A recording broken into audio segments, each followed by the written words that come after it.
There are parts of you that you prefer not to look at, thoughts you avoid, impulses you condemn, feelings you hide, not only from others, but from yourself. Carl Jung called this hidden dimension of the psyche the shadow, and he believed that ignoring it was one of the greatest dangers to the inner life. The shadow is not evil in a simple sense. It is everything you rejected, repressed, or denied in order to be accepted, loved, or respected.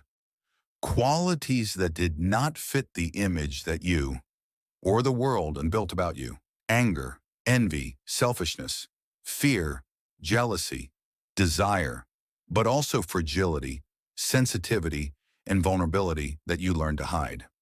From an early age, we learn to divide the world into good and bad, and without realizing it, we do the same with ourselves.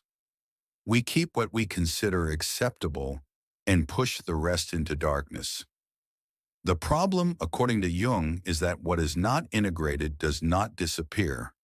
It simply gains power. The shadow manifests itself in subtle ways. When you overreact to someone, when something small irritates you deeply, when you judge harshly in others what you cannot tolerate in yourself. Often what bothers you most in another person is a reflection of your own shadow. Jung said something provocative. Everything that irritates us about others can lead us to an understanding of ourselves. In other words, what you do not face internally ends up confronting you externally, not as punishment, but as an invitation. The shadow is not only negative, it also contains creative potential, strength, passion, and authenticity that were repressed to fit social expectations. Many people live predictable and safe lives, but empty ones, because they were afraid of their own depths. Integrating the shadow does not mean acting impulsively or justifying destructive behavior. It means becoming aware of it, seeing what exists in you without pretending it is not there. Because what you bring into the light loses the power to control you. Jung believed that true psychological maturity begins when you stop saying, "That is not me," and start asking, "Why is this also part of me?" Not to condemn yourself, but to understand yourself. The shadow appears strongly in relationships. When you idolize someone, projecting perfection where it does not exist. Or when you demonize someone, projecting evil where there is only humanity. In both cases, you are avoiding looking at yourself. The more rigid your self-image is, the stronger the shadow becomes. The person who sees themselves as always good tends to be secretly full of resentment. The person who sees themselves as always strong often represses their vulnerability, and what is repressed returns in distorted forms.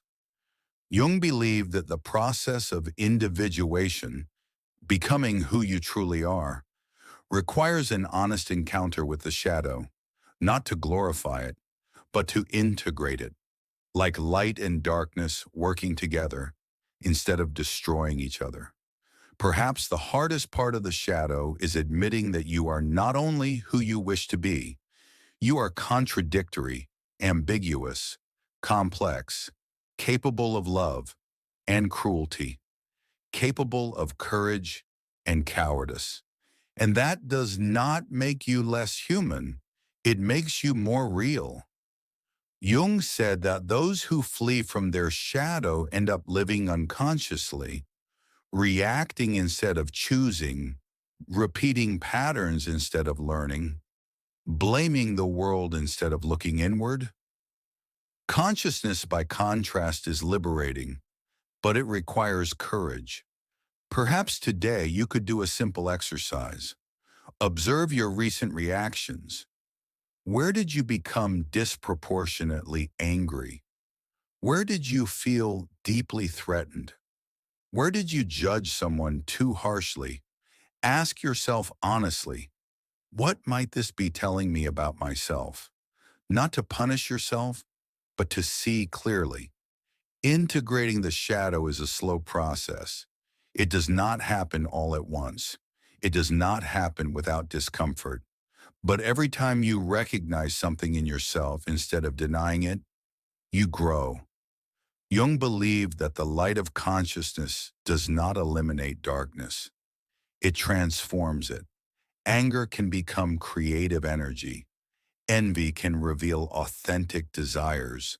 Pain can become wisdom, but only if you are willing to look. Perhaps the most important question is, what have you been avoiding seeing in yourself? Because what you avoid is probably already shaping your life. The shadow is not your enemy. It is your teacher.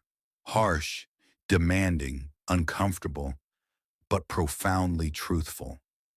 And by making peace with it, you begin to make peace with yourself.